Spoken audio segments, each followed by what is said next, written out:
Hi, this is Dr. John Day from St. Mark's Hospital in Salt Lake City, Utah. Our topic today is 7 ways to stop an AFib attack. If you find yourself experiencing just a very occasional incident of AFib, you need not panic, provided you're not about to pass out, you're not experiencing chest discomfort, or you're short of breath. Of course, if AFib is happening repeatedly, then you need to see your cardiac electrophysiologist or EP as soon as possible.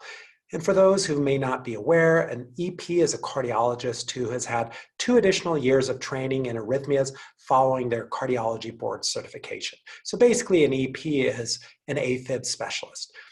And if in the off chance that an AFib attack might happen at a very inconvenient time, like when you're on a long international flight or taking a cruise in a very remote area of the world, this absolutely shouldn't stop you from living your life to the fullest. Lots of people travel with a first aid kit. That doesn't mean that they intend to use their first aid kit. It simply means that they are ready in case something happens. No matter how long your AFib has been in remission, whether that's from massive lifestyle changes or a successful ablation, I personally suggest always having a plan of response ready to go, especially when you know you're going to be away from a hospital or your doctor for a while. As the Boy Scout motto goes, be prepared. And interestingly, if people are prepared, then for some strange reason, nothing ever seems to happen. It only happens when you haven't prepared. So here are the 7 ways to stop an AFib episode.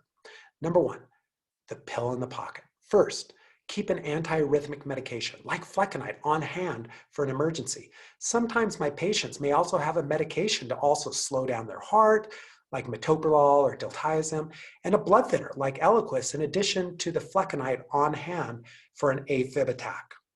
Even though many of our patients haven't had an AFib episode in years following a successful ablation, many still keep an antiarrhythmic in their wallet, in their purse, or in their car, just in case their heart ever starts fibrillating again. If nothing else, it gives them peace of mind and a sense of control should anything ever change. Number 2, rehydrate. Next, always be ready to rehydrate. As dehydration is such a big trigger of AFib, many of our patients report that they are able to quickly get back into sinus rhythm simply by rehydrating. So rehydrating is a great way to get back into normal sinus rhythm. Always travel with clean water at arm's reach. Number 3, optimize your electrolytes. Keep your electrolytes up. Low levels of magnesium and potassium in particular are another common AFib trigger. A quick boost through electrolyte heavy foods or drinks like tomato juice or low sodium vegetable juices is always a good bet. But if you're going to be away from a place where you can access these foods and drinks high in electrolytes, supplements can be a good idea, especially in the case of magnesium. Number 4, exercise away your AFib attack. While it may seem counterintuitive, many of my patients report that all they need to do is overtake their AFib heart rate with an even faster exercise heart rate to get their hearts back into normal sinus rhythm.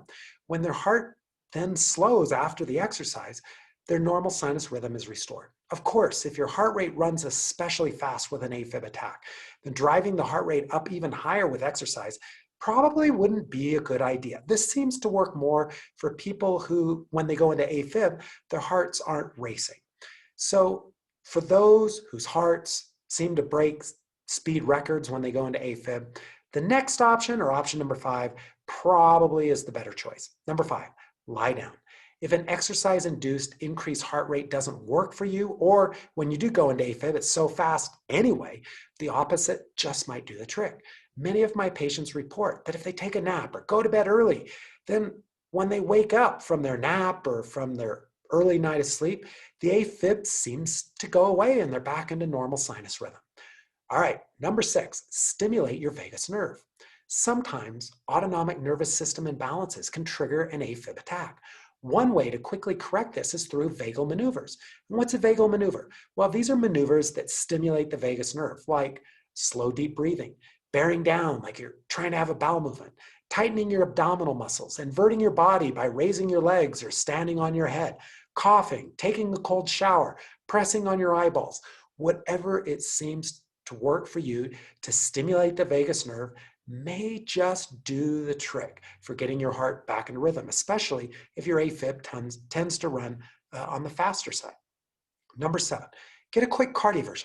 Finally, if all else fails, it's time to visit an emergency room if it's off hours, like weekends, holidays, or evenings, or if it's during the day, your cardiologist or EP's office. And there you should, I don't want to commit them to anything, but you should be able to get a quick cardioversion to restore normal sinus rhythm. For example, our practice has long provided same-day cardioversions for our patients.